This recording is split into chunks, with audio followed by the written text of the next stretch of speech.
Hey guys, Jocelyn here with Fantasia Elegance. Today I'm going to be showing you how to make this very pretty wrapped loop teardrop kind of link chain here. And I actually like to use this as an extender chain on the end of a normal or a pre-manufactured chain on necklaces or pendants.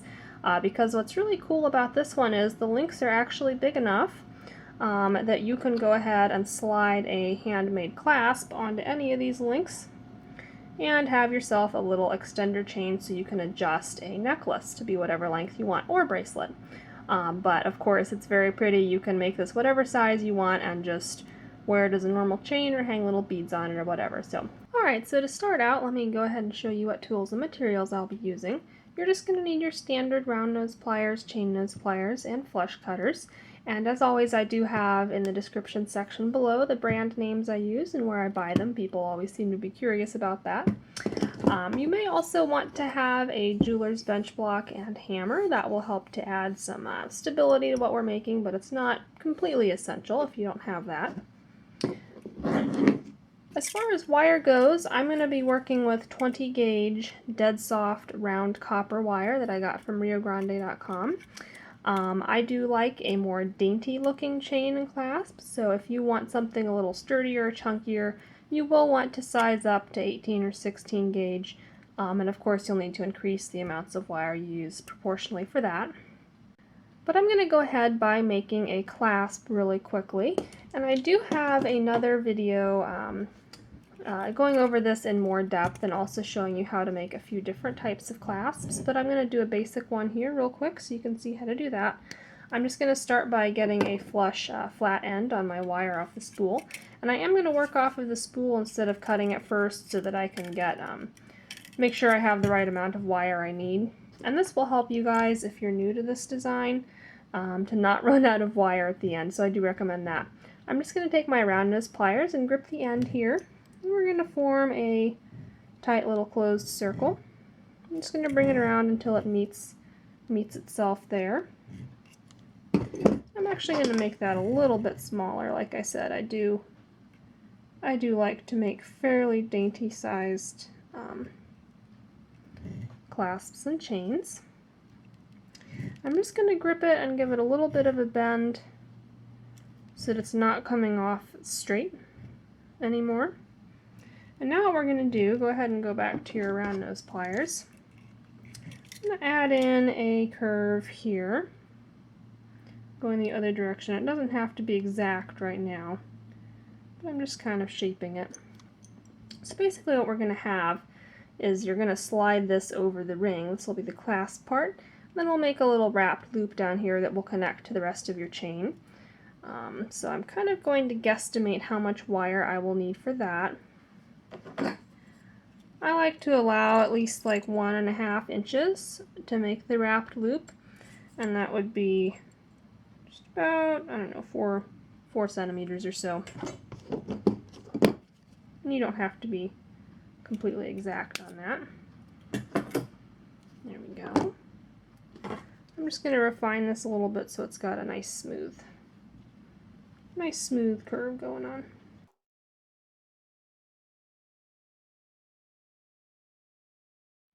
And then I'm going to leave about 1/4 inch or so of this straight distance here.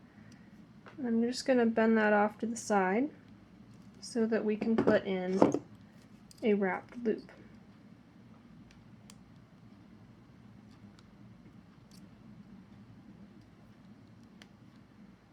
So that's what it's looking like now. And then I'm just going to wrap this tail using my chain nose pliers here and my fingers. I'm going to snug that up as I go. And the reason I'm making the clasp first is so that I can kind of size the links of the chain I'm going to be making so that it all looks nice and proportional, and I can make sure that the clasp actually fits through the links like it's supposed to.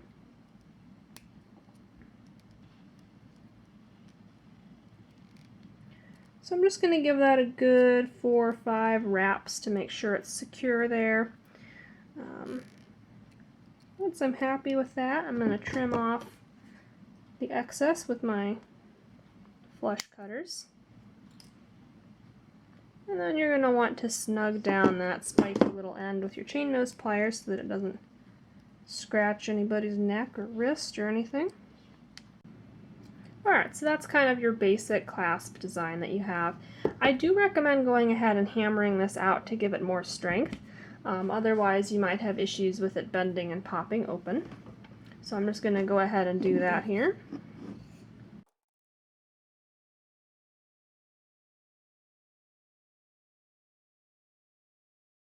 And of course it's going to get a little bit misshapen from hammering. That's alright. You can just go ahead and fix everything back up.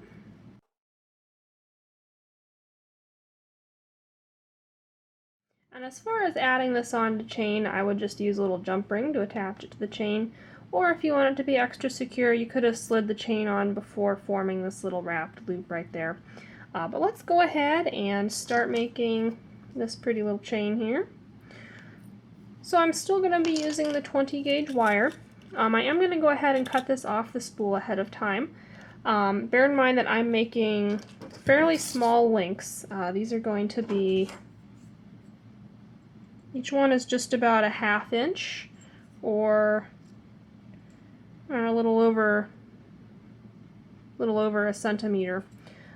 So if you want yours to be bigger, go ahead and cut way more wire than I'm going to be using, especially if you're using thicker gauge wire. In fact, I always recommend the first time you make a design, cut at least like another inch than what I say, so that you make sure you don't run out of wire at the end.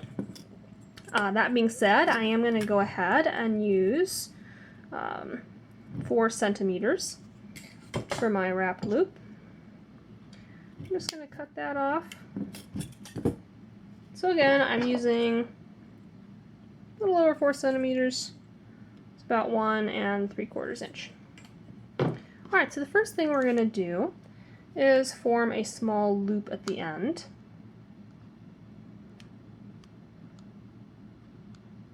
There we go. Oh, pardon my phone there. I forgot to put that on silent before filming. And I'm going to make this coming off straight, kind of like an eye pin. So I'm just straightening out the tail there. Just like that. Make sure he's closed nice and snug there. There we go. So this is the small part that we're going to use to connect onto the other chain links. And for the larger part, which is large enough to accommodate the clasp, we're actually going to go perpendicular to this and bend the wire off to the side. So that's kind of what we've got now. You can see we're forming a larger loop that is going to be perpendicular to the first loop we made. And I like to make this one kind of teardrop shaped.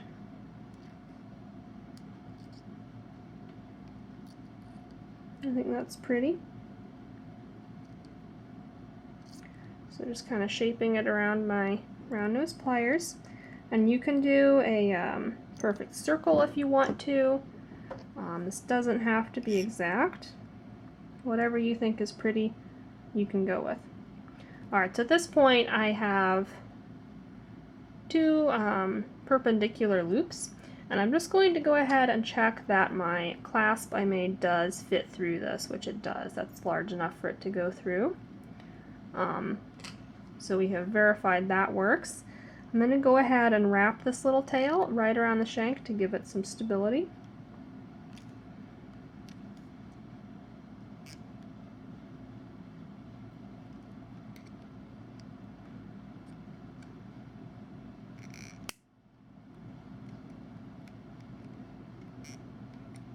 I'm going to tighten it up as I go, making sure it's all very secure. Once you run out of space to wrap it, you can go ahead and trim that off with your flush cutters.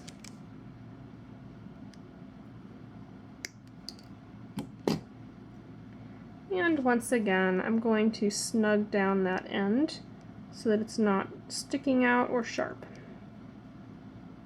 There we go. So that's what it looks like from the side. I just squeezed that a little too hard. Let me fix that. Okay. So as you can see, we've got a nice teardrop loop there and a smaller round one. And what you're going to do is go ahead and, depending on what you want to do, if you want a whole long chain of these, you just keep making them and stringing them together until you get the length of chain you want for bracelet or necklace or whatever. If you're just making an extender chain to put on the end of a smaller chain for a necklace or whatever, I like to make about 4 or 5 of these for this size. My rule of thumb is I want the extender chain to be at least 2 inches long. So I have some others made up here. All you're going to do to connect these is go ahead and pop open this little guy, and you're opening it just like you would a jump ring.